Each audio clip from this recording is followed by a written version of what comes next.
ꯃꯌꯥꯝ ꯄꯨꯝꯅꯃꯛ ꯄꯣꯍꯥꯟ ꯋꯥꯡꯇꯗ MS ꯗꯥꯏꯅ ꯇꯔꯥꯝꯅ ꯑꯣꯛꯆꯕꯒ ꯂꯣꯏꯅꯅ ꯏꯀꯣꯛꯅꯣꯅ ꯈꯨꯔꯨꯝꯖꯔꯤ ꯃꯌꯥꯝ ꯉꯁꯤꯁꯨ ꯍꯥꯟꯅꯒꯤ ꯃꯇꯧꯒꯨꯝꯅ ꯑꯅꯧꯕ ꯐꯤꯂꯝ ꯑꯃꯒꯤ ꯑꯦꯛꯁꯄ꯭ꯂꯦꯅꯦꯁꯟ ꯄꯨꯗꯨꯅ ꯂꯥꯛꯆꯔꯤ ꯍꯥꯏꯔꯤꯕ ꯐꯤꯂꯝ ꯑꯗꯨꯗꯤ ꯇꯣꯒꯣ ꯍꯥꯏꯔꯤꯕ ꯐꯤꯂꯝ ꯑꯁꯤ ꯑꯃꯦꯔꯤꯀꯟ ꯍꯤꯁꯇꯣꯔꯤꯀꯦꯜ ꯑꯦꯗꯚꯦꯟꯆꯔ ꯐꯤꯂꯝꯅꯤ ꯐꯤꯂꯝ ꯑꯁꯤꯗ ꯂꯤꯌꯣꯟꯍꯥꯔꯗ ꯁꯄ꯭ꯂꯥ ꯀꯧꯕ ꯃꯤꯑꯣꯏ ꯑꯃꯒꯤ ꯑꯁꯦꯡꯕ ꯊꯣꯛꯈꯤꯕ ꯄꯨꯟꯁꯤ ꯋꯥꯔꯤꯗ ꯌꯨꯝꯐꯝ ꯑꯣꯏꯗꯨꯅ ꯅꯝꯕ ꯐꯤꯂꯝꯅꯤ ꯂꯤꯌꯣꯟꯍꯥꯔꯗ ꯁꯄ꯭ꯂꯥ ꯀꯅꯥꯅꯣ ꯍꯥꯏꯕꯁꯤ ꯃꯌꯥꯝꯗ ꯁꯝꯂꯞꯅ ꯁꯛ ꯇꯥꯛꯆꯔꯛꯀꯦ ꯂꯤꯌꯣꯟꯍꯥꯔꯗ ꯁꯄ꯭ꯂꯥ ꯅꯣꯔꯋꯦꯖꯤꯌꯟ ꯑꯃꯦꯔꯤꯀꯥꯟꯅꯤ ꯃꯍꯥꯛ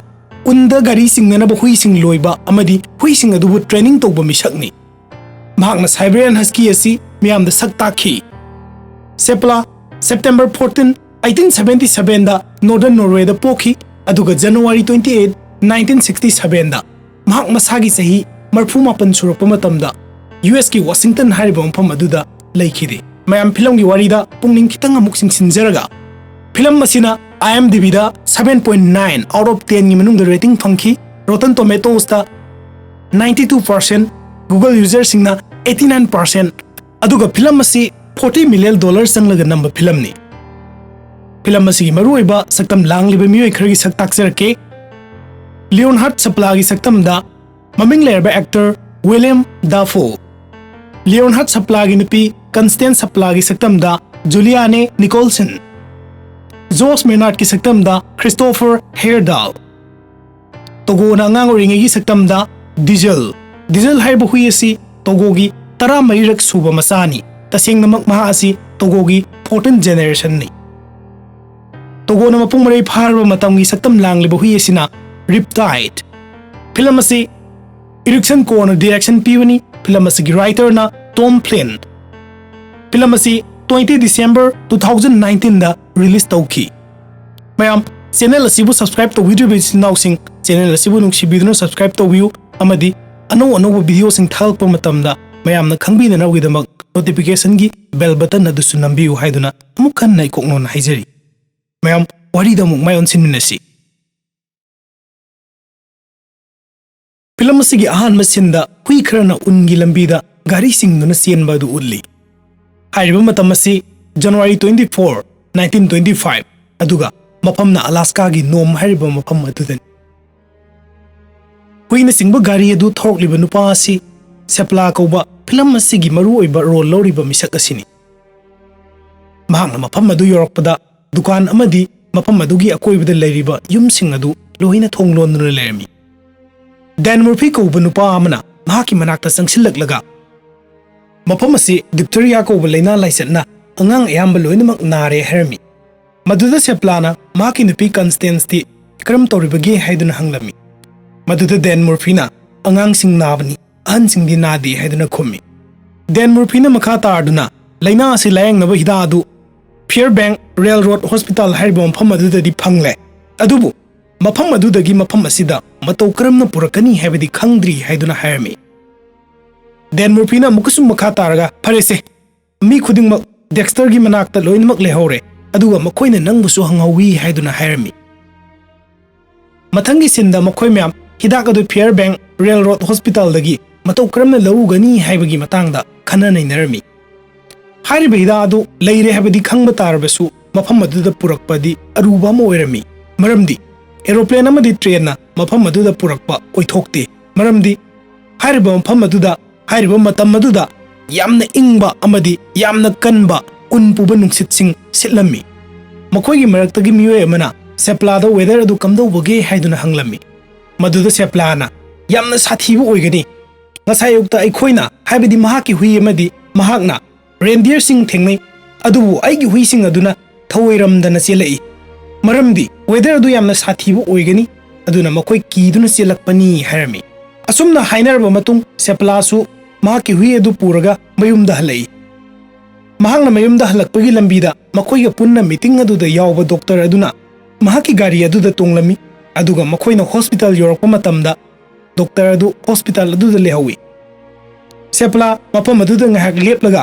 ꯁꯦꯄ꯭ꯂꯥꯁꯨ ꯍꯣꯁꯄꯤꯇꯥꯜ ꯑꯗꯨꯒꯤ ꯊꯣꯡꯅꯥꯎꯒꯤ ꯃꯤꯡꯁꯦꯜ ꯑꯗꯨꯗ ꯌꯦꯡꯂꯒ ꯃꯍꯥꯛꯅ ꯑꯉꯥꯡ ꯃꯌꯥꯝ ꯑꯃ ꯑꯅꯥꯕ ꯈꯥꯡꯗꯨꯅ ꯂꯩꯕ ꯑꯗꯨ ꯃꯍꯥꯛꯅ ꯎꯔꯝꯃꯤ ꯑꯁꯨꯝꯅ ꯁꯦꯄ꯭ꯂꯥ ꯃꯊ꯭ꯋꯥꯏ ꯌꯥꯝꯅ ꯅꯨꯡꯉꯥꯏꯇꯅ ꯌꯨꯝꯗ ꯍꯜꯂꯛꯂꯝꯃꯤ ꯃꯊꯪꯒꯤ ꯁꯤꯟꯗ ꯁꯦꯄ꯭ꯂꯥ ꯃꯌꯨꯝꯗ ꯂꯩꯔꯝꯃꯤ ꯃꯍꯥꯛꯀꯤ ꯅꯨꯄꯤꯅ ꯅꯪ ꯍꯤꯗꯥꯛ ꯂꯧꯕ ꯆꯠꯀꯗꯧꯔꯤꯕ꯭ꯔꯥ ꯍꯥꯏꯗꯨꯅ ꯍꯪꯂꯛꯏ꯫ ꯃꯗꯨꯗ ꯁꯦꯄ꯭ꯂꯥꯅ ꯑꯩ ꯃꯗꯨꯒꯤ ꯋꯥꯈꯜ ꯂꯩꯇ꯭ꯔꯤ ꯍꯥꯏꯗꯨꯅ ꯈꯨꯝꯃꯤ꯫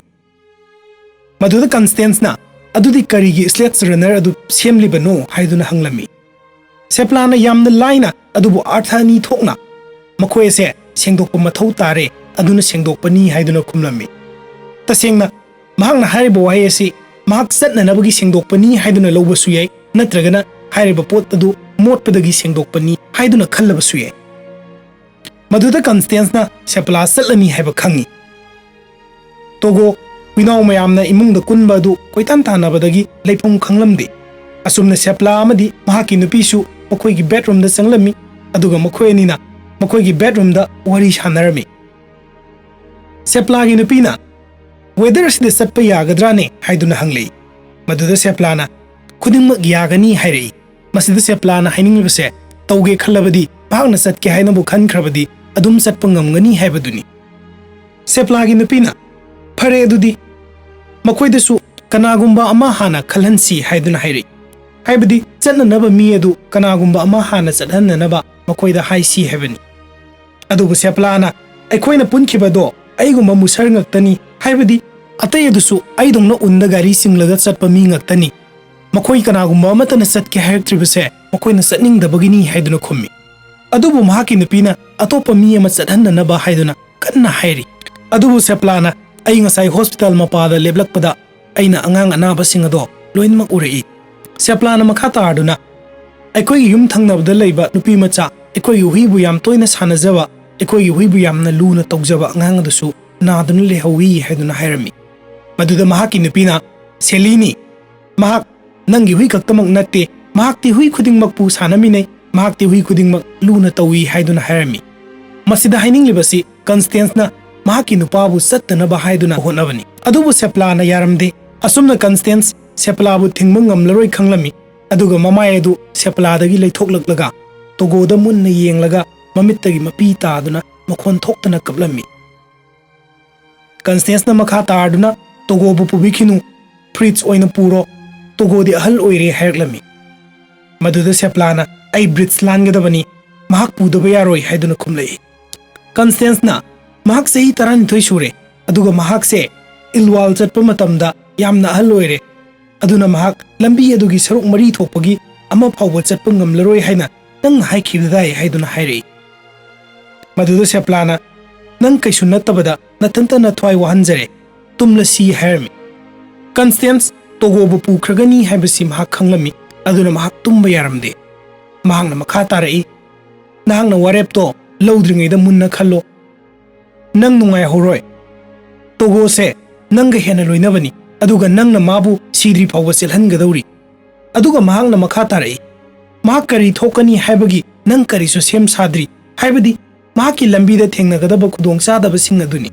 ꯁꯦꯄ꯭ꯂꯥꯅ ꯃꯗꯨꯗ ꯂꯣꯏꯔꯕ꯭ꯔꯥ ꯅꯍꯥꯛꯅ ꯍꯥꯏꯒꯗꯕ ꯍꯥꯏꯗꯨꯅ ꯍꯪꯂꯛꯏ꯫ ꯀꯟꯁꯇꯦꯟꯁꯅ ꯃꯈꯥ ꯇꯥꯔꯛꯏ, ꯍꯣꯏ, ꯃꯍꯥꯛ ꯅꯪꯒꯤ ꯍꯨꯏꯅꯤ, ꯅꯪꯒꯤ ꯋꯥꯔꯀꯤꯡ ꯗꯣꯒꯅꯤ, ꯑꯗꯨꯕꯨ ꯑꯩꯅꯁꯨ ꯃꯍꯥꯛꯄꯨ ꯅꯨꯡꯁꯤ, ꯑꯗꯨꯒ ꯃꯍꯥꯛꯀ ꯂꯩꯃꯤꯟꯅꯕ ꯑꯁꯦ ꯅꯪꯅ ꯃꯍꯥꯛꯄꯨ ꯄꯨꯕ ꯇꯥꯔꯕꯗꯤ ꯉꯁꯤ ꯍꯧꯖꯤꯛ ꯂꯩꯃꯤꯟꯅꯔꯤꯕ ꯄꯨꯡꯖꯥ ꯑꯁꯤꯅ ꯑꯔꯣꯏꯕ ꯑꯣꯏꯔꯒꯅꯤ ꯍꯥꯏꯕꯗꯤ ꯁꯦꯄ꯭ꯂꯥꯅ ꯀꯔꯤꯒꯨꯝꯕ ꯇꯣꯒꯣ ꯑꯁꯤ ꯄꯨꯕ ꯇꯥꯔꯕꯗꯤ ꯃꯍꯥꯛ ꯁꯣꯏꯗꯅ ꯁꯤꯔꯒꯅꯤ, ꯃꯍꯥꯛꯀ ꯃꯈꯣꯏꯒ ꯍꯧꯖꯤꯛ ꯂꯩꯃꯤꯟꯅꯔꯤꯕ ꯃꯇꯝ ꯑꯁꯤ ꯅꯠꯇꯅ ꯑꯇꯣꯞꯄ ꯑꯃꯨꯛ ꯍꯟꯅ ꯂꯩꯃꯤꯟꯅꯕ ꯐꯪꯂꯔꯣꯏ ꯍꯥꯏꯕꯅꯤ꯫ ꯃꯗꯨꯗ ꯁꯦꯄ꯭ꯂꯥꯅ ꯃꯍꯥꯛꯀꯤ ꯅꯨꯄꯤꯗ ꯑꯣꯟꯁꯤꯜꯂꯛꯏ, ꯑꯗꯨꯒ ꯋꯥ ꯑꯅꯤ ꯍꯥꯏꯒꯦ꯫ ꯑꯍꯥꯟꯕꯗ ꯑꯩꯅ ꯍꯧꯖꯤꯛ ꯐꯥꯎꯕ ꯂꯩꯔꯤꯕ ꯋꯦꯗꯔ ꯀꯟꯗꯤꯁꯟ ꯑꯁꯤꯗ ꯅꯦꯅꯥꯅꯥꯗ ꯃꯍꯥꯛ ꯌꯥꯎꯗꯅ ꯆꯠꯂꯕ ꯅꯪꯒ ꯑꯩꯒ ꯍꯧꯖꯤꯛ ꯂꯩꯃꯤꯟꯅꯔꯤꯕ, ꯍꯧꯖꯤꯛ ꯄꯨꯜꯂꯤꯕ ꯄꯨꯡꯖꯥ ꯑꯁꯦ ꯑꯁꯤꯅ ꯑꯔꯣꯏꯕ ꯑꯣꯏꯒꯅꯤ, ꯍꯥꯏꯕꯗꯤ ꯃꯍꯥꯛ ꯇꯣꯒꯣ ꯌꯥꯎꯗꯅ ꯆꯠꯂꯕꯗꯤ ꯃꯍꯥꯛ ꯁꯣꯏꯗꯅ ꯁꯤꯒꯅꯤ ꯍꯥꯏꯕꯅꯤ꯫ ꯑꯗꯨꯒ ꯑꯅꯤꯁꯨꯕꯗ ꯄꯨꯡꯖꯥ ꯑꯁꯤ ꯐꯥꯎꯕ ꯑꯩ ꯋꯥꯔꯦꯞ ꯑꯃꯠꯇ ꯂꯧꯗ꯭ꯔꯤ ꯍꯥꯏꯕ ꯍꯦꯛ ꯂꯣꯏꯕꯒ ꯃꯈꯣꯏꯒꯤ ꯊꯣꯡꯗ ꯀꯅꯥꯒꯨꯝꯕ ꯃꯤꯑꯣꯏ ꯑꯃꯅ ꯊꯤꯜꯂꯛꯄ ꯑꯗꯨꯒꯤ ꯃꯈꯣꯟ ꯇꯥꯔꯝꯃꯤ꯫ ꯂꯥꯛꯂꯤꯕ ꯃꯤꯁꯛ ꯑꯗꯨ ꯖꯣꯁ ꯃꯦꯅꯥꯔꯗꯅꯤ꯫ ꯃꯍꯥꯛꯅ ꯁꯦꯄ꯭ꯂꯥꯕꯨ ꯍꯥꯏꯔꯤꯕ ꯍꯤꯗꯥꯛ ꯑꯗꯨ ꯂꯧꯕ ꯆꯠꯅꯅꯕꯒꯤꯗꯃꯛ ꯍꯥꯏꯔꯛꯂꯝꯃꯤ꯫ ꯑꯁꯨꯝꯅ ꯃꯊꯪꯒꯤ ꯁꯤꯟꯗ ꯁꯦꯄ꯭ꯂꯥ ꯑꯃꯗꯤ ꯃꯍꯥꯛꯀꯤ ꯅꯨꯄꯤ ꯐꯦꯌꯔꯋꯦꯜ ꯄꯤꯅꯔꯝꯃꯤ, ꯑꯗꯨꯒ ꯃꯍꯥꯛꯅ ꯇꯣꯒꯣꯒꯤ ꯃꯅꯥꯛꯇ ꯆꯪꯁꯤꯜꯂꯒ ꯇꯣꯒꯣꯕꯨ ꯅꯥꯟꯕꯤꯔꯝꯃꯤ, ꯑꯗꯨꯒ ꯅꯪꯅ ꯃꯍꯥꯛꯄꯨ ꯑꯩꯒꯤ ꯏꯅꯥꯛꯇ ꯑꯃꯨꯛ ꯍꯟꯅ ꯄꯨꯔꯛꯎ, ꯑꯗꯨꯒ ꯅꯪꯁꯨ ꯑꯩꯒꯤ ꯏꯅꯥꯛꯇ ꯍꯜꯂꯛꯈꯣ ꯍꯥꯏꯔꯝꯂꯒ ꯃꯍꯥꯛ ꯏꯃꯨꯡꯗ ꯆꯪꯈꯤ, ꯑꯗꯨꯒ ꯀꯟꯁꯇꯦꯟꯁꯅ ꯊꯣꯡ ꯑꯗꯨ ꯂꯣꯟꯁꯤꯜꯂꯒ ꯃꯃꯤꯠꯇꯒꯤ ꯃꯄꯤ ꯇꯥꯅ ꯃꯈꯣꯜ ꯊꯣꯛꯇꯅ ꯇꯨꯃꯤꯟꯅ ꯀꯞꯂꯒ ꯁꯦꯄ꯭ꯂꯥꯅ ꯆꯠꯈꯤꯕꯗꯨꯒꯤ ꯃꯈꯣꯜ ꯑꯗꯣ ꯇꯥꯗꯨꯅ ꯂꯩꯍꯧꯏ꯫ ꯃꯇꯝꯗꯣ ꯎꯟ ꯄꯨꯕ ꯅꯨꯡꯁꯤꯠ ꯌꯥꯝꯅ ꯀꯟꯅ ꯁꯤꯠꯄ ꯅꯣꯡꯉꯥꯜꯂꯝꯗꯥꯏꯒꯤ ꯃꯇꯝꯅꯤ꯫ ꯑꯁꯨꯝꯅ ꯑꯌꯨꯛ ꯑꯣꯏꯔꯛꯂꯕ ꯃꯇꯝꯗ ꯁꯦꯄ꯭ꯂꯥꯅ ꯆꯠꯅꯅꯕꯒꯤ ꯊꯣꯛꯂꯛꯄ ꯑꯗꯨꯗ ꯑꯀꯣꯏꯕꯗ ꯂꯩꯔꯝꯂꯤꯕ ꯃꯤꯑꯣꯏꯁꯤꯡ ꯑꯗꯨꯅ ꯃꯍꯥꯛꯅ ꯆꯠꯄ ꯑꯗꯨꯗ ꯃꯪꯒꯣꯜ ꯑꯣꯏꯅꯅꯕꯒꯤꯗꯃꯛ ꯃꯍꯥꯛꯄꯨ ꯃꯈꯨꯠ ꯍꯥꯏꯗꯨꯅ ꯕꯤꯗꯥꯏ ꯄꯤꯔꯝꯃꯤ ꯑꯃꯗꯤ ꯑꯋꯥꯕ ꯇꯥꯔꯕꯁꯤꯡ ꯑꯗꯨꯅ ꯁꯦꯄꯂꯥꯗ ꯃꯈꯣꯏꯒꯤ ꯑꯁꯥ ꯊꯝꯂꯝꯃꯤ ꯃꯗꯨꯒꯤ ꯃꯊꯪ ꯁꯤꯟꯗ ꯁꯦꯄꯂꯥ ꯎꯟꯒꯤ ꯅꯣꯡꯂꯩ ꯅꯨꯡꯁꯤꯠ ꯑꯗꯨ ꯇꯝꯅ ꯃꯍꯥꯛ ꯌꯥꯝꯅ ꯀꯟꯅ ꯁ꯭ꯂꯦꯠꯁ ꯑꯗꯨ ꯊꯧꯖꯤꯟꯈꯤ ꯃꯁꯤꯒꯤ ꯃꯊꯪꯗ ꯁꯤꯟ ꯑꯃ ꯍꯣꯡꯂꯛꯏ ꯍꯥꯏꯔꯤꯕ ꯃꯇꯝ ꯑꯁꯤ ꯆꯍꯤ 12ꯒꯤ ꯃꯃꯥꯡ ꯇꯣꯒꯣꯅ ꯑꯉꯥꯡ ꯑꯣꯏꯔꯤꯉꯩꯒꯤ ꯋꯥꯔꯤꯅꯤ ꯅꯣꯡꯃ ꯁꯦꯄꯂꯥꯅ ꯊꯕꯛ ꯆꯠꯂꯨꯔꯒ ꯍꯜꯂꯛꯄꯗ ꯃꯍꯥꯛꯀꯤ ꯅꯨꯄꯤꯅ ꯇꯣꯒꯣꯕꯨ ꯃꯈꯣꯏꯒꯤ ꯐꯃꯨꯡꯗ ꯄꯨꯈꯠꯂꯒ ꯅꯥꯟꯕꯤꯗꯨꯅ ꯂꯩꯔꯤ ꯑꯗꯨꯒ ꯁꯦꯄꯂꯥꯅ ꯍꯦꯛ ꯆꯪꯂꯛꯄꯒ ꯋꯥꯍꯩ ꯑꯃ ꯐꯥꯎꯕ ꯍꯥꯏꯗ꯭ꯔꯤꯉꯩꯗ ꯅꯪꯁꯨ ꯅꯪꯒꯤ ꯅꯊꯧ ꯇꯧ ꯑꯩꯁꯨ ꯑꯩꯒꯤ ꯏꯊꯧ ꯇꯧꯒꯦ ꯍꯥꯏꯗꯨꯅ ꯋꯥꯃꯥꯡ ꯌꯥꯜꯂꯛꯂꯝꯃꯤ ꯃꯗꯨꯗ ꯁꯦꯄꯂꯥꯅ ꯃꯗꯨ ꯑꯩꯒꯤ ꯏꯊꯧ ꯀꯃꯥꯏꯅ ꯑꯣꯏꯔꯣꯏꯗꯒꯦ ꯑꯩꯒꯤ ꯐꯃꯨꯡꯗ ꯑꯩꯅ ꯍꯨꯏ ꯄꯨꯈꯠꯀꯅꯨ ꯍꯥꯏꯕ ꯅꯠꯇ꯭ꯔꯥ ꯍꯥꯏꯗꯨꯅ ꯍꯥꯏꯔꯛꯏ ꯃꯗꯨꯗ ꯀꯟꯁꯇꯦꯟꯁꯅ ꯍꯨꯏ ꯑꯁꯦ ꯌꯥꯝꯅ ꯀꯟꯅ ꯅꯥꯔꯦ ꯍꯥꯏꯔꯛꯏ ꯁꯦꯄꯂꯥꯅ ꯑꯄꯤꯛꯄ ꯍꯨꯏꯁꯦ ꯄꯤꯛꯆꯕ ꯑꯗꯨꯈꯛ ꯅꯠꯇꯅ ꯃꯄꯨꯡ ꯐꯥꯗꯕ ꯍꯦꯜꯂꯤ ꯑꯗꯨꯅ ꯃꯍꯧꯁꯥꯅ ꯑꯗꯨꯒꯨꯝꯕ ꯍꯨꯏꯁꯤꯡ ꯑꯗꯣ ꯃꯊꯟꯇ ꯂꯣꯏꯁꯤꯟꯖꯈꯤ ꯍꯥꯏꯔꯝꯃꯤ ꯍꯥꯏꯕꯗꯤ ꯁꯣꯜꯂꯕꯅꯤꯅ ꯍꯨꯏꯁꯤꯡ ꯑꯗꯨ ꯃꯊꯟꯇ ꯁꯤꯖꯈꯤ ꯍꯥꯏꯕꯅꯤ ꯃꯗꯨꯗ ꯀꯟꯁꯇꯦꯟꯁꯅ ꯁꯦꯄꯂꯥꯗ ꯌꯦꯡꯂꯒ ꯑꯣ ꯑꯗꯨꯗꯤ ꯍꯨꯏꯁꯦ ꯏꯁꯤꯡꯗ ꯂꯨꯞꯁꯤꯜꯂꯒ ꯏꯔꯥꯛꯅꯍꯜꯂꯒ ꯍꯥꯏꯔꯤꯕ ꯊꯧꯑꯣꯡ ꯑꯗꯨ ꯊꯨꯖꯤꯟꯍꯟꯁꯤꯔꯥ ꯍꯥꯏꯕꯗꯤ ꯈꯔ ꯊꯨꯅ ꯁꯤꯍꯜꯂꯁꯤꯔꯥ ꯍꯥꯏꯗꯨꯅ ꯍꯪꯂꯛꯏ ꯀꯟꯁꯇꯦꯟꯁ ꯍꯨꯏ ꯈꯨꯗꯤꯡꯃꯛꯄꯨ ꯃꯆꯥꯒꯨꯝꯅ ꯅꯨꯡꯁꯤꯖꯩ ꯑꯁꯨꯝꯅ ꯋꯥꯍꯩ ꯈꯔ ꯑꯁꯤ ꯍꯥꯏꯅꯔꯕ ꯃꯇꯨꯡ ꯃꯊꯪꯒꯤ ꯁꯤꯟ ꯍꯣꯡꯂꯛꯏ ꯑꯗꯨꯒ ꯍꯨꯏ ꯑꯁꯤ ꯇꯣꯒꯣ ꯍꯥꯏꯅ ꯃꯇꯧ ꯀꯔꯝꯅ ꯊꯣꯟꯈꯤ ꯀꯅꯥꯒꯤ ꯃꯃꯤꯡ ꯂꯧꯔꯒ ꯇꯣꯒꯣ ꯍꯥꯏꯅ ꯊꯣꯟꯈꯤꯕꯅꯣ ꯃꯍꯥꯛꯅ ꯀꯔꯤ ꯀꯔꯤ ꯇꯧꯔꯛꯄꯒꯦ ꯍꯥꯏꯕꯗꯣ ꯃꯌꯥꯝ ꯄꯨꯟꯅ ꯑꯃꯨꯛ ꯃꯈꯥ ꯇꯥꯃꯤꯟꯅꯔꯁꯤ ꯃꯊꯪꯒꯤ ꯁꯤꯟꯗ ꯁꯦꯄꯂꯥꯅ ꯊꯕꯛ ꯁꯨꯗꯨꯅ ꯂꯩꯕ ꯑꯗꯨ ꯎꯠꯂꯤ ꯃꯍꯥꯛ ꯇꯣꯒꯣꯅ ꯂꯛꯅꯕꯣꯏ ꯀꯔꯤꯕꯣꯏ ꯑꯀꯣꯏꯕꯗ ꯀꯣꯏꯆꯦꯟ ꯆꯦꯟꯕ ꯑꯗꯨꯗ ꯃꯍꯥꯛ ꯊꯕꯛ ꯁꯨꯐꯝ ꯈꯪꯂꯝꯗꯦ ꯀꯟꯁꯇꯦꯟꯁꯅ ꯁꯦꯄꯂꯥꯗ ꯍꯨꯏꯅꯥꯎ ꯑꯗꯨ ꯃꯀꯣꯜꯗ ꯊꯝꯕꯤꯌꯨ ꯍꯥꯏꯔꯝꯃꯤ ꯁꯦꯄꯂꯥꯅ ꯀꯌꯥꯔꯛ ꯍꯟꯅ ꯊꯝꯂꯕꯅꯤ ꯍꯦꯛ ꯊꯝꯕꯒ ꯍꯣꯒꯥꯏꯔꯒ ꯍꯦꯛꯇ ꯊꯣꯛꯂꯛꯏ ꯑꯩꯅ ꯁꯨꯒꯗꯕ ꯊꯕꯛꯁꯦ ꯃꯥꯅ ꯍꯣꯒꯥꯏꯕ ꯃꯦꯟꯅꯅꯕ ꯍꯣꯠꯅꯕꯗ ꯑꯃꯠꯇ ꯁꯨꯕ ꯉꯝꯗ꯭ꯔꯦ ꯍꯥꯏꯔꯝꯃꯤ ꯁꯦꯄꯂꯥ ꯇꯣꯒꯣꯗ ꯅꯪ ꯑꯩꯅ ꯐꯥꯔꯗꯤ ꯀꯌꯥ ꯃꯊꯣꯡ ꯆꯥꯔꯣꯏ ꯍꯥꯏꯗꯨꯅ ꯆꯩꯔꯝꯃꯤ ꯃꯈꯣꯏ ꯑꯅꯤꯒꯤ ꯃꯇꯧ ꯑꯗꯨ ꯎꯕꯗ ꯁꯦꯄꯂꯥꯒꯤ ꯅꯨꯄꯤ ꯀꯟꯁꯇꯦꯟꯁ ꯅꯣꯛꯂꯝꯃꯤ ꯁꯦꯄꯂꯥꯅ ꯃꯁꯤ ꯅꯪꯒꯤ ꯑꯁꯣꯏꯕ ꯉꯥꯛꯇꯅꯤ ꯍꯥꯏꯗꯨꯅ ꯃꯍꯥꯛꯀꯤ ꯅꯨꯄꯤꯗ ꯑꯣꯟꯁꯤꯜꯂꯛꯏ ꯃꯥꯒꯤ ꯅꯨꯄꯤꯅ ꯑꯩꯗꯤ ꯅꯪꯁꯦ ꯌꯥꯝꯅ ꯐꯕ ꯇ꯭ꯔꯦꯅꯔꯅꯤ ꯍꯥꯏꯗꯨꯅ ꯈꯜꯂꯨꯔꯦ ꯍꯥꯏꯅ ꯀꯔꯦꯝꯅꯔꯝꯃꯤ ꯃꯗꯨꯗ ꯁꯦꯄꯂꯥꯅ ꯃꯍꯥꯛꯁꯦ ꯗꯦꯕꯤꯜꯅꯤ ꯁꯦꯟ ꯐ꯭ꯔꯥꯟꯁꯤꯁ ꯑꯣꯐ ꯑꯦꯁꯤꯁꯤ ꯍꯥꯏꯔꯤꯕ ꯂꯥꯏꯅꯤꯡꯕ ꯑꯃꯗꯤ ꯁꯥ ꯉꯥꯕꯨ ꯌꯥꯝꯅ ꯂꯨꯅ ꯇꯧꯖꯕ ꯃꯤꯑꯣꯏ ꯑꯗꯨꯅ ꯐꯥꯎꯕ ꯃꯍꯥꯛꯁꯦ ꯍꯥꯠꯀꯦ ꯍꯥꯏꯔꯛꯀꯅꯤ ꯃꯍꯥꯛꯅ ꯍꯥꯏꯔꯤꯕꯁꯤ ꯍꯨꯏ ꯑꯁꯤ ꯑꯗꯨꯛꯀꯤ ꯃꯇꯤꯛ ꯂꯝ ꯍꯦꯜꯂꯤ ꯍꯥꯏꯕꯅꯤ ꯑꯗꯨꯒ ꯃꯍꯥꯛꯅ ꯃꯈꯥ ꯇꯥꯔꯗꯨꯅ ꯃꯍꯥꯛꯁꯦ ꯄꯤꯛꯁꯨ ꯄꯤꯛꯏ ꯄꯪꯁꯨ ꯄꯪꯕꯗ ꯅꯠꯇꯅ ꯇ꯭ꯔꯦꯟ ꯇꯧꯕꯁꯨ ꯌꯥꯔꯣꯏ ꯍꯥꯏꯔꯛꯏ ꯃꯍꯥꯛꯀꯤ ꯅꯨꯄꯤꯅ ꯑꯗꯨꯕꯨ ꯃꯍꯥꯛꯁꯦ ꯂꯝꯖꯦꯟ ꯌꯥꯝꯅ ꯌꯥꯡꯏ ꯍꯥꯏꯗꯨꯅ ꯍꯟꯖꯤꯟ ꯍꯟꯖꯤꯟ ꯍꯥꯏꯕꯒ ꯂꯣꯏꯅꯅ ꯃꯍꯥꯛꯄꯨ ꯁ꯭ꯂꯦꯠ ꯆꯤꯡꯕꯗ ꯆꯥꯟꯁ ꯑꯃꯨꯛꯇꯪ ꯄꯤꯕꯤꯌꯨ ꯍꯥꯏꯔꯝꯃꯤ ꯑꯗꯨꯕꯨ ꯁꯦꯄꯂꯥꯅ ꯁꯨꯛꯌꯥ ꯌꯥꯔꯣꯏ ꯃꯗꯨ ꯑꯣꯏꯊꯣꯛꯂꯣꯏ ꯍꯥꯏꯗꯨꯅ ꯌꯥꯝꯅ ꯌꯥꯅꯤꯡꯗꯕ ꯃꯑꯣꯡꯗ ꯍꯥꯏꯔꯛꯏ ꯃꯗꯨꯗ ꯃꯥꯒꯤ ꯅꯨꯄꯤꯅ ꯅꯪꯅ ꯍꯥꯟꯅ ꯇ꯭ꯔꯥꯏ ꯇꯧꯗꯅ ꯃꯇꯧ ꯀꯔꯝꯅ ꯈꯪꯂꯤꯕꯅꯣ ꯍꯥꯏꯗꯨꯅ ꯍꯪꯂꯛꯏ ꯃꯗꯨꯗ ꯁꯦꯄꯂꯥꯅ ꯚꯤꯛꯇꯔ ꯑꯦꯟꯗꯔꯁꯟꯅ ꯑꯩꯒꯤ ꯍꯨꯏꯅꯥꯎ ꯑꯃꯠꯇ ꯄꯤꯌꯨ ꯍꯥꯏꯕꯁꯤ ꯌꯥꯝꯅ ꯀꯨꯏꯔꯕꯅꯤ ꯑꯗꯨꯅ ꯃꯁꯤꯒꯤ ꯍꯨꯏꯅꯥꯎ ꯑꯁꯦ ꯚꯤꯛꯇꯔ ꯑꯦꯟꯗꯔꯁꯟꯗ ꯄꯤꯊꯣꯛꯈ꯭ꯔꯒꯅꯤ ꯍꯥꯏꯔꯝꯃꯤ ꯃꯗꯨꯗ ꯀꯟꯁꯇꯦꯟꯁ ꯃꯊ꯭ꯋꯥꯏ ꯅꯨꯡꯉꯥꯏꯇꯕ ꯑꯗꯨ ꯎꯠꯂꯤ ꯑꯗꯨꯒ ꯁꯦꯄꯂꯥꯅ ꯃꯈꯥ ꯇꯥꯔꯗꯨꯅ ꯃꯈꯣꯏꯁꯦ ꯑꯩꯈꯣꯏꯒꯤ ꯏꯆꯥ ꯅꯠꯇꯦ ꯑꯩꯈꯣꯏꯒꯤ ꯃꯔꯨꯞ ꯅꯠꯇꯦ ꯃꯈꯣꯏꯁꯤ ꯁꯥꯅꯤ ꯍꯥꯏꯅ ꯑꯩꯅ ꯅꯉꯣꯟꯗ ꯀꯌꯥꯔꯛ ꯍꯥꯏꯈ꯭ꯔꯕꯒꯦ ꯍꯥꯏꯗꯨꯅ ꯍꯥꯏꯔꯝꯃꯤ ꯃꯗꯨꯗ ꯎꯄꯥꯏ ꯂꯩꯇ꯭ꯔꯕꯤ ꯃꯍꯥꯛꯀꯤ ꯅꯨꯄꯤ ꯀꯟꯁꯇꯦꯟꯁ ꯃꯊ꯭ꯋꯥꯏ ꯅꯨꯡꯉꯥꯏꯇꯅ ꯅꯪꯅ ꯆꯨꯝꯃꯤ ꯈꯟꯕꯗꯣ ꯑꯗꯨꯝ ꯇꯧꯔꯣ ꯍꯥꯏꯔꯝꯂꯒ ꯆꯪꯈꯤ ꯃꯇꯥꯡ ꯑꯗꯨꯗ ꯇꯣꯒꯣꯅ ꯁꯦꯄꯂꯥꯒꯤ ꯃꯅꯥꯛꯇꯒꯤ ꯕꯦꯜ ꯑꯃ ꯆꯤꯛꯇꯨꯅ ꯄꯨꯈꯤ ꯃꯊꯪꯒꯤ ꯁꯤꯟꯗ ꯍꯨꯏꯅꯥꯎ ꯑꯗꯨ ꯁꯦꯄꯂꯥꯅ ꯚꯤꯛꯇꯔ ꯑꯦꯟꯗꯔꯁꯟꯗ ꯄꯤꯊꯣꯛꯂꯝꯃꯤ ꯑꯗꯨꯕꯨ ꯍꯨꯏꯅꯥꯎ ꯑꯗꯣ ꯆꯠꯅꯤꯡꯂꯝꯗꯦ ꯎꯄꯥꯏ ꯂꯩꯇ꯭ꯔꯕ ꯃꯍꯥꯛꯀꯤ ꯅꯨꯄꯤ ꯑꯗꯨꯁꯨ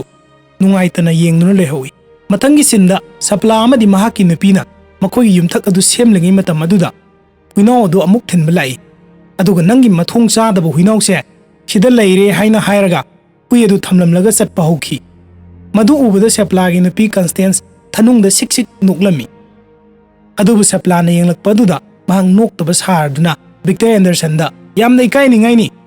ꯅꯪꯅ ꯍꯨꯏ ꯑꯗꯨꯕꯨ ꯄꯥꯝꯗ꯭ꯔꯒ ꯀꯔꯤꯒꯤꯗꯃꯛ ꯑꯩꯈꯣꯏꯗ ꯃꯇꯝ ꯃꯥꯡꯍꯜꯂꯤꯕꯅꯣ ꯍꯥꯏꯗꯨꯅ ꯂꯥꯎꯔꯝꯃꯤ ꯃꯗꯨꯗ ꯚꯤꯛꯇꯔ ꯑꯦꯟꯗꯔꯁꯟꯅ ꯃꯥꯒꯤ ꯃꯃꯜꯗꯒꯤ ꯃꯥꯅ ꯉꯥꯎꯁꯟꯅꯕ ꯃꯥꯅ ꯂꯝ ꯍꯦꯟꯕꯅ ꯍꯦꯜꯂꯤ ꯍꯥꯏꯔꯒ ꯆꯠꯈꯤ ꯃꯊꯪꯒꯤ ꯁꯤꯟꯗꯅ ꯄ꯭ꯔꯖꯦꯟꯠ ꯗꯦ ꯍꯥꯏꯕꯗꯤ ꯉꯁꯥꯏ ꯃꯍꯥꯛꯅ ꯍꯤꯗꯥꯛ ꯂꯧꯕ ꯆꯠꯄ ꯑꯗꯣ ꯑꯗꯨꯒꯤ ꯃꯈꯥ ꯎꯠꯂꯛꯏ ꯁꯦꯄꯂꯥꯅ ꯍꯨꯏꯁꯤꯡ ꯑꯗꯨꯕꯨ ꯑꯉꯝꯕ ꯎꯟꯅ ꯀꯨꯞꯂꯕ ꯆꯤꯡꯃꯥꯏ ꯑꯃꯗ ꯃꯍꯥꯛꯅ ꯃꯃꯥꯡ ꯊꯥꯗꯨꯅ ꯍꯨꯏꯁꯤꯡ ꯑꯗꯨ ꯄꯨꯗꯨꯅ ꯂꯥꯛꯏ ꯃꯍꯥꯛꯅ ꯆꯤꯡꯗꯣꯟ ꯑꯗꯨ ꯌꯧꯔꯛꯂꯒ ꯉꯥꯏꯍꯥꯛ ꯂꯦꯞꯂꯕ ꯃꯇꯨꯡ ꯑꯔꯥꯏꯕ ꯁꯔꯨꯛ ꯂꯣꯏꯔꯦ ꯍꯥꯏꯔꯛꯏ ꯍꯥꯏꯕꯗꯤ ꯉꯁꯥꯏ ꯑꯗꯨꯛ ꯉꯝꯈ꯭ꯔꯕ ꯑꯗꯨꯛ ꯋꯥꯅ ꯂꯥꯛꯂꯤꯕꯁꯤꯡ ꯑꯗꯣ ꯑꯔꯥꯏꯕ ꯁꯔꯨꯛꯅꯤ ꯍꯥꯏꯔꯕꯗꯤ ꯃꯈꯥꯗ ꯂꯥꯛꯀꯗꯕꯁꯤꯡ ꯑꯗꯣ ꯀꯔꯤ ꯑꯣꯏꯒꯗꯒꯦ ꯍꯥꯏꯕꯁꯤ ꯋꯥꯔꯤ ꯇꯥꯕꯤꯔꯤꯕ ꯏꯆꯤꯜ ꯏꯅꯥꯎꯁꯤꯡꯅꯁꯨ ꯋꯥꯈꯜꯗ ꯁꯥꯒꯠꯄꯤꯌꯨ ꯑꯗꯨꯒ ꯃꯊꯪꯁꯨ ꯑꯩꯅ ꯃꯈꯥ ꯇꯥꯅ ꯂꯤꯖꯔꯛꯀꯦ ꯃꯗꯨꯒꯤ ꯃꯇꯨꯡ ꯑꯋꯥꯡꯕ ꯆꯤꯡꯁꯥꯡ ꯄꯔꯦꯡ ꯑꯃ ꯎꯠꯂꯛꯏ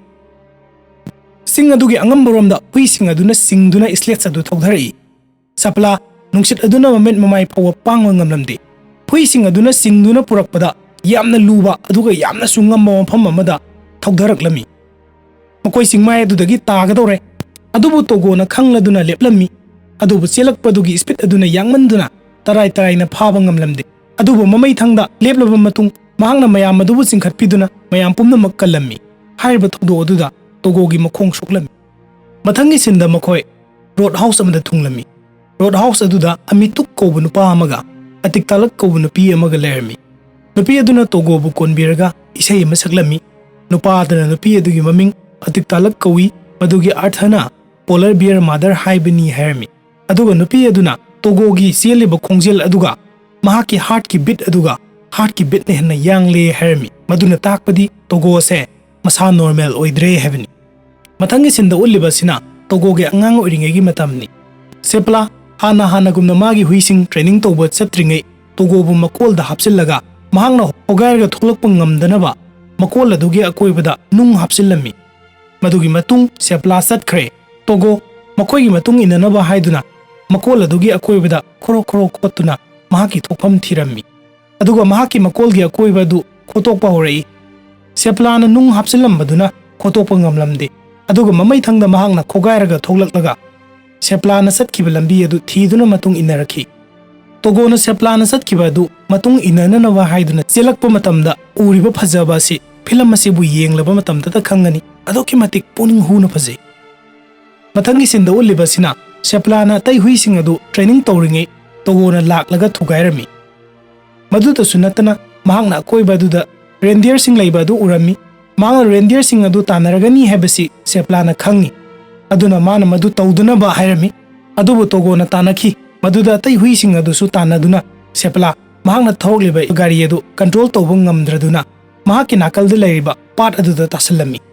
mahak part adudagi pumchot cholaga kakhlei aduga togoda munnenglami togona sepla da khonglami asumna mathangi sinama hongai aduga hariba mathangi sinna sidana seplana makoyi atopa yum maduda yamna section na semnin sajenba du uli mahaki nupi tholaktuna karige duk section na semribano kana thamdoribano haiduna hanglami masi mi thamnanaba natte hainal khumlai seplana aduda constance na seplana semliba si togobu thamnanabani habesi khanglami aduga mahakna nangna huise makol dei logthoklaga sida thamgadoribra haina hanglakpada seplana makol sina mahakse fajan mangamdre hermi mahaki nupi sauningna imungda changki sepla so hanagum huising adubu training tawba sakhi makoina satkiba du tabada togo yamna satninglami togo thongninglaba su pai leramdi adubu mahak thoknana ba haiduna kan honnai mamai thangda mahak yumthakta kakatuna thoglei mahakna tholokpa matamda imung aduda leramba pochai kya ama amanga ta thoglami sepla gi nupi su pochai kaibagi makol tai haiduna tholakpada togona tawriba khuding adu loina urami mahaki nupi ngakpoi harawboi noklami aduga togoda good afternoon haina hairami togo seplagi manak tamna senki aduga mahakna seplagi manak yoklaga training tawribadugi manakta changsillaga training adubu thugairami aduga mathangi sinda laklibasina present day mahakna hidak loba chatpagi lambi aduni sepla road house adudagi chatnanaba haiduna sem sarami mahakna chatkadoribse river sound haibadu langadore heba amitungna khanglami maduda mahakna tawganu maduna nangi punsi loigani hairami seplana yaramde aduga seplana haiba turen sigi mathakta ice mayamna kupsallaga leiriba sigi mathakta lan batarabadi ai nongmagi numit tension gani ai mamangda hana lan khre hairami adubu amitungna ice haibase tamangam de hairami adubu seplana yadadana adum satki haiba matam adu turen adugi maidu ungakta olami matangi sinda ulibasi hospital dani upai leitraba doctor aduna anaba angangsing adubu karisu tawbiba ngamdana mathai nungaitana yengduna lerami aduga asomdana seplana sound haiba turel adugi mathakta ice kupsallaba mathak aduda lan na basem sari mangna landringai aki tujungba kaya amaga loinana yenglami ngahaki matung mak ice adugi mathak aduda lan bahorei akoibada ice sing adu sekhairai adubu seplana huising adubu pungning thogatuna lan bahorei mathangi sindana the nom na get hariba newspaper aduda mafam aduda thokliba thodok khuding ma adu prithibigi mafam khuding makta khanghalami asomdana seplana outpost amada muk thunglami aduga mafam aduda leramba nupa aduna Togobu Tagalami. Maduda Seplana Togobu, Anir Hanaming on the Pitoklubugi Wari Adu Liba Hore. Sinama Honglaga, Sinadu the Togobu, Sagol Gari, Amada Hap to Napuduna, Mingon the Piruna Naba Purakpadu Uli, Constance Matwayam Nuaita Badu Ubada, Seplana Sagol Gari Adu Kamlaga, Mahaki in the Pigi Pugning Pazin Birami, Adu Mahaki in the Pig Adumok Nuairamde. Makoino Hino do Piram Laga Tulakpada, we know the net in a get over the Seplana Tongjilda, Mahaki Makona, we know the Winchillaga Tamlam Laga, Makoi Seki. Matangis in the Sepala, we sing a double training to what Chelami. Mahaki in the Pisu, Sepla the sounding muna, Wakang Ramde. Asomdana, Asai Tamlam Libo Hino Duna, Tamlam Libo Imunga do Imapong Kuding Tungana Selami, Yumbu no Piaduna Hino Duda, Yamna Serami, Aduga Mahaki Yungi, Tong Tungo Kuding Lunchilami. Aduga crossing noina asomdana saplana huising adu training tongnana basali haiba matamadu togosu asomda thongi mingsel adu thogaiduna imungdagi songthoklei seplana hanagumna mahaki hui training togo maduda lakpa matamda singamagi matonda wino ama leptuna leiba adu mahangna urami mahangna gari adu khamdana hui adu da yamna ngakna yenglami wino aduna singmai dagi sentharaklaga gari singleba hui meyam adugi marakta koisen chelami Seplana hui adu phage haina tawbuda ngamlamde aduga mahakna hui adu phage hai tawbuda mahaki makutta I teirakhi wino adugi yet thangba phaiganda soklami aduga mahakna mafam aduda tamthiba saing saba sa singna nangi I manam tabada nangbu hatkani aduna aina nangi puji kanbige tawbani harami aduga mahakna phare adudi harga gari singleba hui sing adugi maraktagi raski kawba hui ema lokthoklaga gari da hapkali aduga mahakna leithoklakpada togona liddo amana leigedaba mafam aduda mahakna leibadu ubada adugi wakhaldo khanganu haiduna mahakpu aroiba parengda ilsa ko bu huye maga thamine huye duna togoda nganglami adubu mahakna mamai mamitta lechanduna huye adubu marup oikhi madugi matung seplana matek ma thauruba matung togobu ani subada pukhalami sepla togogi mataw aduda pungangaglami mathangi sinda mahaki napina thabak suduna leiba du uli Matamadu Hino lit dog oina, Gari adu singduna lakpadu urami, Mahak yamna haraurami. Sepla, Gari adu khamlaga harauna, Magi no pigi manakta sanglaglaga, Masi, Islet dog nate, Lit dog ni, Equina lit dog herga, Islet singable hui sing adubu, Lamsing the Romang Tana setliba hui adubu, Equina lit dog herg kangne. Aduga hui asi extraordinary oiba huini. Mahak poina togo haina, Admiral amagi maming lorga tolabani hermi. Aduga mayam marak asida togo haina tholiba mingasi kanano haibasi sorangna haijarumge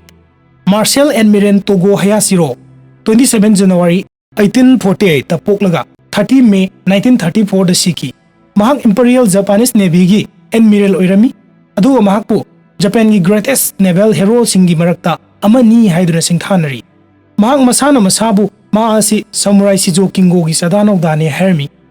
mahak Western journalist singna The Nelson of the East haina korami. Parimayam, film asigi wari rom da amuk pungning jingsinjaraga. Sepla gi nupi Constance thabak shuduna lerami, maduda sepla na imung dagi koroklami.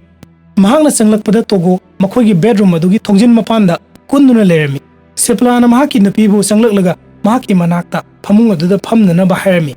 Maduda mahaki nupi na mahak tawgodaba thabak mayam leiri haiduna hairei. Sepla na ngahaktani sanbiduna amuktang sangbira u haiman madagi. Mahak sanglaglaga sepla gi manakta phamlami sepla na togobu kau haiduna mahaki napida hairami maduda Constance na togobu kaurami adubu togo sanglakte maduda sepla na hena demand toba kukokda kau hairami maduda Constance na togo sango aigi puroibna ingonda karigumba khara proof toba pami hairami togo sanglakte matamduda sepla na hogotlaga si oirabadi bedroom da hui amona sanglaroi haina togobu good boy haiduna konbirami sepla amani Constance Noklami Matangi Sinasina, present day the Uli, Sepla bo oglu nanaba atopa slets timama tharami, Sepla ne Henry Koba Maga Tengerami, Makoi Punna, Roadhouse Amada, Abidi Outpost Amada, Ahing Amaleklami. Asomdana upay litraba Doctor Aduna, Narabangang Singaduda, Wari Lyric Paduna, Wari Liduna, Angang Singadubu, Nahaktang Warabasu, Mokogi Anabado, Konganabu Honorami. Aduga Somdana Muk Seplana. Sound River adu amuka lan na bahaiduna slets adu singnuna lai aduga akoibada icing adu hanadagi hena kiningai oiba mawongda sekhairi matang asida sahi taragi mamangi wari amuk lai ꯑꯂꯥꯁꯀꯥ ꯑꯄꯨꯟꯕꯒꯤ ꯑꯣꯏꯅ ꯁ꯭ꯂꯦꯠꯁ ꯂꯝꯖꯦꯟ ꯇꯥꯟꯅꯕꯗ ꯇꯣꯒꯣ ꯑꯃꯗꯤ ꯃꯍꯥꯛꯀꯤ ꯇꯤꯝꯅ champion ꯑꯣꯏꯕ ꯑꯗꯨ ꯎꯠꯂꯤ꯫ ꯃꯊꯪꯒꯤ ꯁꯤꯟꯗꯅ ꯁꯦꯄꯂꯥ ꯑꯃꯗꯤ ꯃꯍꯥꯛꯀꯤ ꯅꯨꯄꯤ ꯃꯈꯣꯏꯅ ꯆꯦꯝꯄꯤꯌꯟ ꯑꯣꯏꯔꯛꯄꯒꯤ ꯍꯔꯥꯎꯅ ꯋꯥꯔꯤ ꯁꯥꯟꯅꯕ ꯑꯗꯨ ꯎꯠꯂꯤ꯫ ꯑꯗꯨꯒ ꯃꯊꯪꯒꯤ ꯁꯤꯟꯗꯅ ꯑꯃꯨꯛ ꯄ꯭ꯔꯖꯦꯟ ꯗꯦꯗ ꯑꯃꯨꯛ ꯂꯥꯛꯏ꯫ ꯑꯗꯨꯒ ꯁꯦꯄꯂꯥꯅ ꯁꯥꯎꯟ ꯔꯤꯚꯔꯒꯤ ꯃꯊꯛꯇ ꯂꯩꯔꯤꯕ ꯑꯥꯏꯁꯁꯤꯡ ꯑꯗꯣ ꯃꯆꯦꯠ ꯃꯆꯦꯠ ꯇꯥꯅ ꯀꯥꯏꯔꯒ ꯏꯄꯣꯝ ꯀꯟꯈ꯭ꯔꯕ ꯇꯨꯔꯦꯜ ꯑꯗꯨꯒꯤ ꯏꯃꯥꯏꯗ ꯇꯥꯎꯗꯨꯅ ꯂꯩꯕ ꯑꯗꯣ ꯎꯕꯗ ꯉꯥꯏꯍꯥꯛ ꯂꯦꯞꯇꯨꯅ ꯌꯦꯡꯂꯝꯃꯤ꯫ ꯃꯗꯨꯒꯤ ꯃꯇꯨꯡ ꯑꯀꯥꯏꯕ ꯑꯥꯏꯁꯁꯤꯡ ꯑꯗꯨꯒꯤ ꯃꯔꯛꯇ ꯂꯦꯞꯇꯨꯅ ꯆꯦꯜꯂꯛꯏ꯫ ꯑꯀꯤꯕ ꯐꯪꯅ ꯑꯥꯏꯁꯁꯤꯡ ꯑꯗꯨ ꯀꯥꯏꯔꯛꯏ꯫ ꯁꯦꯄꯂꯥ ꯍꯤꯗꯥꯛ ꯑꯗꯨ ꯊꯨꯅ ꯌꯥꯡꯅ ꯄꯨꯗ꯭ꯔꯒꯗꯤ ꯑꯅꯥꯕꯁꯤꯡ ꯑꯗꯨ ꯀꯟꯕ ꯉꯝꯂꯣꯏ ꯈꯟꯕꯅ ꯑꯊꯨꯕ ꯑꯁꯝꯕ ꯂꯝꯕꯤ ꯊꯋꯥꯏ ꯈꯨꯕꯥꯛꯇ ꯍꯥꯞꯇꯨꯅ ꯊꯤꯔꯛꯄꯅꯤ꯫ ꯑꯗꯨꯕꯨ ꯂꯥꯏꯕꯛ ꯊꯤꯕꯅ ꯑꯥꯏꯁꯁꯤꯡ ꯑꯗꯨ ꯀꯥꯏꯔꯛꯄꯅ ꯍꯦꯟꯅ ꯑꯀꯤꯕ ꯈꯨꯗꯣꯡꯊꯤꯕ ꯑꯗꯨ ꯅꯪꯂꯤ꯫ ꯑꯁꯨꯝꯅ ꯍꯨꯏꯁꯤꯡ ꯑꯗꯨ ꯇꯨꯁꯟꯗꯨꯅ ꯆꯦꯜꯂꯛꯏ꯫ ꯃꯔꯛꯇ ꯇꯨꯁꯟꯒꯦ ꯇꯧꯕꯁꯨ ꯀꯌꯥ ꯑꯃ ꯌꯥꯎꯈꯤ꯫ ꯃꯈꯣꯏ ꯁꯨꯝ ꯆꯦꯜꯂꯛꯄꯅ ꯇꯨꯔꯦꯜ ꯑꯗꯨꯒꯤ ꯃꯄꯥꯜ ꯌꯧꯔꯛꯂꯝꯃꯤ꯫ ꯃꯗꯨꯗ ꯂꯥꯞꯅ ꯌꯦꯡꯕꯗ ꯁꯦꯄꯂꯥꯅ ꯌꯧꯔꯅꯤ ꯈꯟꯗꯨꯅ ꯑꯩꯈꯣꯏ ꯌꯧꯔꯦ ꯍꯥꯏꯗꯨꯅ ꯂꯥꯎꯔꯝꯃꯤ꯫ ꯑꯗꯨꯕꯨ ꯃꯄꯥꯜ ꯑꯗꯨ ꯅꯛꯁꯜꯂꯨꯕꯗꯗꯤ ꯑꯥꯏꯁꯁꯤꯡ ꯑꯗꯨ ꯀꯥꯏꯔꯒ ꯇꯨꯔꯦꯜ ꯃꯄꯥꯜꯒꯤ ꯀꯪꯐꯥꯜꯁꯤꯡ ꯑꯗꯨꯒ ꯁꯝꯅꯔꯝꯗ꯭ꯔꯦ꯫ ꯃꯗꯨ ꯎꯕꯗ ꯁꯦꯄꯂꯥ ꯅꯤꯡꯕ ꯀꯥꯏꯔꯝꯃꯤ꯫ ꯍꯨꯏꯁꯤꯡ ꯑꯗꯨ ꯂꯦꯞꯍꯜꯂꯒ ꯃꯍꯥꯛꯅ ꯆꯪꯁꯤꯟꯗꯨꯅ ꯌꯦꯡꯂꯝꯃꯤ꯫ ꯃꯗꯨꯒꯤ ꯃꯇꯨꯡ ꯃꯌꯥꯝꯒꯤ ꯃꯔꯛꯇꯒꯤ ꯇꯣꯒꯣꯕꯨ ꯂꯧꯊꯣꯛꯂꯒ ꯇꯣꯒꯣꯗ ꯊꯧꯔꯤ ꯑꯃ ꯄꯨꯜꯂꯝꯃꯤ꯫ ꯑꯗꯨꯒ ꯀꯔꯤꯒꯨꯝꯕ ꯐꯠꯇ ꯅꯨꯡꯗ ꯊꯣꯛꯂꯕꯁꯨ ꯑꯩꯕꯨ ꯉꯥꯛꯄꯤꯌꯨ ꯍꯥꯏꯔꯒ ꯃꯍꯥꯛꯅ ꯀꯪꯐꯥꯟ ꯇꯝꯅ ꯇꯣꯒꯣꯕꯨ ꯂꯪꯂꯝꯃꯤ꯫ ꯇꯣꯒꯣꯅ ꯑꯁꯣꯝ ꯊꯪꯕ ꯃꯄꯥꯜꯗꯒꯤ ꯎꯜ ꯃꯄꯥꯛ ꯑꯗꯨꯕꯨ ꯆꯤꯡꯁꯤꯜꯂꯝꯃꯤ꯫ ꯎꯟ ꯃꯄꯥꯛ ꯑꯗꯨꯅ ꯃꯇꯥꯏ ꯅꯛꯁꯤꯜꯂꯛꯄꯗ ꯍꯨꯏ ꯃꯌꯥꯝ ꯑꯗꯨ ꯂꯩꯔꯥꯏ ꯃꯄꯥꯟ ꯑꯗꯨꯗ ꯂꯥꯟꯊꯣꯛꯂꯝꯃꯤ꯫ ꯑꯗꯨꯒ ꯁꯦꯄꯂꯥꯁꯨ ꯂꯥꯟꯊꯣꯛꯂꯛꯈꯤ꯫ ꯁꯦꯄꯂꯥꯅ ꯇꯣꯒꯣꯕꯨ ꯌꯥꯝꯅ ꯅꯨꯡꯁꯤꯅ ꯀꯣꯟꯕꯤꯔꯝꯃꯤ ꯑꯗꯨꯒ ꯑꯇꯩ ꯍꯨꯏꯁꯤꯡꯕꯨꯁꯨ ꯊꯥꯒꯠꯂꯝꯃꯤ꯫ ꯃꯊꯪꯒꯤ ꯁꯤꯟꯗ ꯁꯦꯄꯂꯥ ꯑꯃꯤꯇꯨꯛꯀꯤ ꯔꯣꯗ ꯍꯥꯎꯁ ꯑꯗꯨꯗ ꯊꯨꯡꯂꯝꯃꯤ꯫ ꯑꯇꯤꯇꯥꯂꯛ ꯃꯃꯤꯠꯇꯒꯤ ꯃꯄꯤ ꯇꯥꯅ ꯀꯞꯂꯝꯃꯤ꯫ ꯃꯗꯨꯗ ꯁꯦꯄꯂꯥꯅ ꯃꯔꯣꯜ ꯈꯪꯗꯕꯅ ꯀꯔꯤꯒꯤ ꯀꯞꯂꯤꯕꯅꯣ ꯍꯥꯏꯗꯨꯅ ꯁꯥꯏꯟ ꯇꯧꯗꯨꯅ ꯍꯪꯂꯝꯃꯤ꯫ ꯃꯗꯨꯗ ꯅꯨꯄꯤ ꯑꯗꯨꯅ ꯍꯨꯏ ꯑꯁꯦ ꯁꯤꯒꯗꯧꯔꯦ ꯍꯥꯏꯔꯝꯃꯤ꯫ ꯑꯗꯨꯕꯨ ꯃꯍꯥꯛꯀꯤ ꯅꯨꯄꯥ ꯑꯃꯤꯇꯨꯛꯅꯗꯤ ꯃꯍꯥꯛꯀꯤ ꯃꯃꯤꯠꯇ ꯇꯤꯡꯈꯪ ꯌꯨꯈꯤꯕꯒꯤꯅꯤ ꯍꯥꯏꯔꯝꯃꯤ꯫ ꯃꯃꯥꯡꯗ ꯇꯣꯒꯣꯅ ꯁꯣꯛꯄ ꯃꯇꯝ ꯑꯗꯨꯗꯁꯨ ꯅꯨꯄꯤ ꯑꯗꯨꯅ ꯍꯥꯏꯕ ꯑꯗꯨ ꯃꯍꯥꯛꯀꯤ ꯅꯨꯄꯥ ꯑꯗꯨꯅ ꯂꯥꯟꯅ ꯑꯔꯊ ꯍꯟꯖꯤꯟꯗꯨꯅ ꯁꯦꯄꯂꯥꯗ ꯂꯥꯟꯅ ꯍꯥꯏꯖꯤꯟꯈꯤ꯫ ꯑꯗꯨꯕꯨ ꯍꯥꯏꯔꯤꯕ ꯑꯗꯨ ꯐꯠꯇꯅꯕꯗꯤ ꯅꯠꯇꯦ, ꯁꯦꯄꯂꯥꯒꯤ ꯄꯨꯛꯅꯤꯡ ꯍꯟꯗꯅꯕꯅꯤ꯫ ꯃꯊꯪꯒꯤ ꯅꯨꯃꯤꯠꯇ ꯁꯦꯄꯂꯥ ꯆꯠꯅꯅꯕ ꯁꯦꯝ ꯁꯥꯔꯗꯨꯅ ꯍꯨꯏꯁꯤꯡ ꯑꯗꯨꯕꯨ ꯄꯔꯦꯡ ꯄꯔꯦꯡ ꯂꯦꯞꯍꯜꯂꯝꯃꯤ꯫ ꯇꯥꯟꯖꯥ ꯑꯗꯨꯗ ꯑꯃꯤꯇꯨꯛꯅ ꯁꯦꯄꯂꯥꯕꯨ ꯂꯥꯛꯑꯣ ꯍꯥꯏꯅ ꯀꯧꯔꯝꯃꯤ꯫ ꯁꯦꯄꯂꯥꯅ ꯃꯇꯝ ꯂꯩꯇ꯭ꯔꯦ ꯍꯥꯏꯔꯝꯃꯤ꯫ ꯑꯗꯨꯕꯨ ꯑꯃꯤꯇꯨꯛꯅ ꯀꯧꯕ ꯑꯗꯨ ꯆꯠꯇꯕ ꯌꯥꯗꯕꯒꯤ ꯑꯃꯤꯇꯨꯛꯀꯤ ꯃꯅꯥꯛꯇ ꯆꯠꯂꯝꯃꯤ꯫ ꯑꯗꯨꯒ ꯑꯃꯤꯇꯨꯛꯅ ꯁꯥꯎꯟ ꯔꯤꯚꯔ ꯑꯗꯨ ꯌꯦꯡꯍꯜꯂꯝꯃꯤ꯫ ꯃꯔꯝꯗꯤ ꯍꯥꯏꯔꯤꯕ ꯇꯨꯔꯦꯜ ꯑꯗꯣ ꯁꯦꯄꯂꯥꯅ ꯍꯦꯛ ꯂꯥꯟꯊꯣꯛꯈ꯭ꯔꯕ ꯃꯇꯨꯡꯗ ꯎꯟ ꯑꯃꯠꯇ ꯎꯗ꯭ꯔꯕ ꯑꯀꯟꯕ ꯏꯄꯣꯝꯅ ꯄꯤꯛ ꯊꯜꯂꯕ ꯏꯄꯥꯛ ꯑꯃ ꯎꯠꯂꯝꯃꯤ꯫ ꯃꯊꯪꯒꯤ ꯁꯤꯟꯗ ꯇꯣꯒꯣꯕꯨ ꯃꯍꯥꯛꯀꯤ ꯒꯥꯔꯤ ꯑꯗꯨꯗ ꯍꯟꯖꯤꯟ ꯍꯟꯖꯤꯟ ꯊꯥꯡꯒꯠꯂꯝꯃꯤ꯫ ꯑꯗꯨꯕꯨ ꯇꯣꯒꯣꯅ ꯒꯥꯔꯤ ꯑꯗꯨꯗ ꯇꯣꯡꯉꯨ ꯌꯥꯔꯝꯗꯦ꯫ ꯃꯗꯨꯗ ꯁꯦꯄꯂꯥꯅ ꯈꯪꯉꯤ ꯃꯗꯨꯗꯤ ꯇꯣꯒꯣꯅ ꯆꯠꯂꯤꯕ ꯈꯣꯡꯆꯠ ꯑꯗꯣ ꯃꯄꯨꯡ ꯐꯥꯕ ꯄꯥꯝꯃꯤ ꯍꯥꯏꯕꯁꯤ꯫ ꯃꯈꯣꯏ ꯑꯉꯝꯕ ꯆꯤꯡ ꯀꯌꯥ ꯂꯥꯟꯗꯨꯅ ꯂꯥꯛꯂꯕ ꯃꯇꯨꯡ ꯎꯟ ꯄꯨꯕ ꯅꯨꯡꯁꯤꯠ ꯌꯥꯝꯅ ꯀꯟꯅ ꯁꯤꯠꯂꯝꯃꯤ꯫ ꯁꯦꯄꯂꯥꯅ ꯇꯣꯒꯣꯒꯤ ꯃꯅꯥꯛꯇ ꯆꯪꯁꯤꯜꯂꯒ ꯇꯣꯒꯣ, ꯑꯩꯗꯤ ꯀꯔꯤꯃꯠꯇ ꯎꯕ ꯐꯪꯗ꯭ꯔꯦ꯫ ꯑꯩꯈꯣꯏ ꯃꯊꯪꯒꯤ ꯔꯣꯗ ꯍꯥꯎꯁ ꯑꯗꯨꯗ ꯆꯠꯇꯕ ꯌꯥꯗꯦ꯫ ꯑꯗꯨꯅ ꯑꯩꯈꯣꯏꯕꯨ ꯅꯪꯅ ꯕꯤగ్ ꯖꯣ ꯍꯥꯏꯔꯤꯕ ꯅꯨꯄꯥ ꯑꯗꯨꯒꯤ ꯃꯅꯥꯛꯇ ꯄꯨꯔꯣ꯫ ꯅꯪꯅ ꯉꯝꯒꯅꯤ ꯍꯥꯏꯕꯁꯦ ꯑꯩ ꯈꯪꯉꯤ ꯍꯥꯏꯔꯒ ꯃꯈꯣꯏꯒꯤ ꯈꯣꯡꯆꯠ ꯑꯗꯨ ꯃꯈꯥ ꯆꯠꯊꯔꯝꯃꯤ꯫ ꯎꯟ ꯄꯨꯕ ꯅꯨꯡꯁꯤꯠ ꯑꯗꯨ ꯀꯟꯃꯟꯈꯤꯕꯅ ꯑꯃꯗꯤ ꯂꯝꯁꯥꯡ ꯂꯥꯛꯄꯒꯤ ꯑꯋꯥꯕꯅ ꯎꯞꯁꯤꯜꯂꯒ ꯑꯗꯨꯝ ꯆꯠꯂꯦ꯫ ꯃꯍꯥꯛꯅ ꯒ꯭ꯌꯥꯟ ꯇꯥꯔꯛꯄꯗ ꯍꯨꯏꯁꯤꯡ ꯑꯗꯨ ꯎꯟ ꯃꯊꯛꯇ ꯆꯠꯄ ꯉꯝꯗꯅ ꯇꯥꯗꯨꯅ ꯂꯩꯔꯝꯕꯗꯣ ꯃꯍꯥꯛꯅ ꯎꯔꯝꯃꯤ꯫ ꯃꯍꯥꯛꯅ ꯇꯣꯒꯣꯒꯤ ꯃꯅꯥꯛꯇ ꯆꯪꯁꯤꯜꯂꯒ ꯑꯩꯈꯣꯏ ꯂꯦꯞꯄ ꯌꯥꯗꯦ, ꯑꯩꯈꯣꯏ ꯂꯦꯞꯂꯕꯗꯤ ꯑꯩꯈꯣꯏ ꯁꯤꯔꯒꯅꯤ ꯍꯥꯏꯔꯝꯃꯤ꯫ ꯍꯥꯏꯔꯤꯕ ꯃꯇꯝ ꯑꯗꯨꯗꯗꯤ ꯇꯣꯒꯣ ꯀꯔꯤꯃꯠꯇ ꯂꯦꯡꯂꯛꯇ꯭ꯔꯦ, ꯄꯥꯎꯈꯨꯝ ꯑꯃꯠꯇ ꯄꯤꯔꯛꯇ꯭ꯔꯦ꯫ ꯇꯟꯖꯥ ꯑꯗꯨꯗ ꯃꯤꯑꯣꯏ ꯑꯅꯤ ꯆꯪꯂꯛꯏ꯫ ꯃꯈꯣꯏꯕꯨ ꯔꯣꯗ ꯍꯥꯎꯁ ꯑꯃꯗ ꯄꯨꯁꯤꯜꯂꯝꯃꯤ꯫ ꯃꯗꯨꯒꯤ ꯃꯇꯨꯡ ꯆꯥꯔꯂꯤ ꯀꯧꯕ ꯅꯨꯄꯥ ꯑꯃꯗ ꯃꯊꯪꯒꯤ ꯑꯥꯎꯠꯄꯣꯁꯠ ꯔꯣꯗ ꯍꯥꯎꯁ ꯑꯗꯨ ꯇꯝꯅ ꯍꯤꯗꯥꯛ ꯑꯗꯨ ꯄꯨꯔꯛꯏ꯫ ꯃꯐꯝ ꯑꯗꯨꯗ ꯁꯦꯄꯂꯥꯕꯨ ꯑꯣꯛꯂꯨꯅꯅꯕ ꯍꯥꯏꯗꯨꯅ ꯁꯦꯄꯂꯥꯒꯤ ꯅꯨꯄꯤꯅ ꯊꯥꯔꯛꯄ ꯒꯨꯅꯔ ꯀꯧꯕ ꯅꯨꯄꯥ ꯑꯃ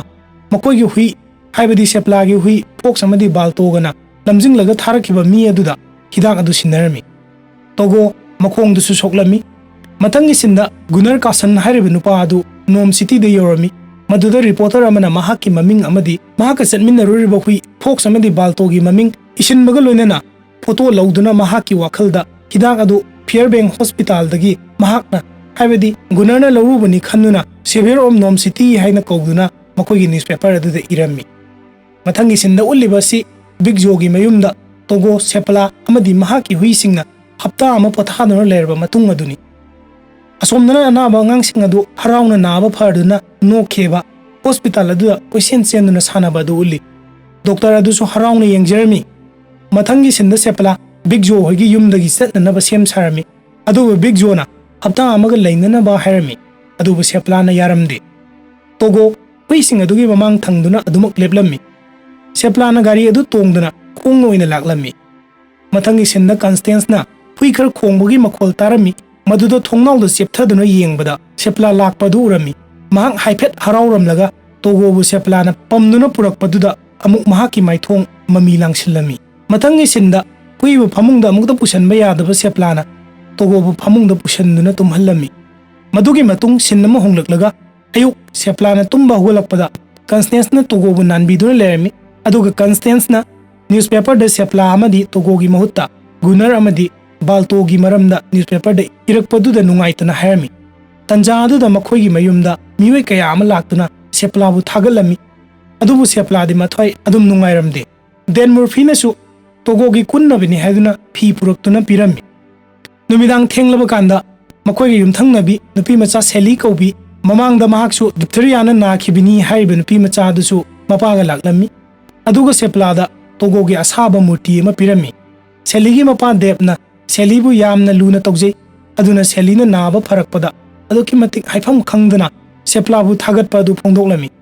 tanja aduda Sally na Mr. Sepla togo se siradra haiduna hanglei mathwai nungaitana lairingai kumpham khangamde angang aduna haikliba du achumbani adubu karamna sirni haina magi machinna haigani paukhom amata piramdana Sepla mafam adudagi hawgutuna nungdang aduda mapanda thoktuna maki nungaitaba du phathanaba satkhi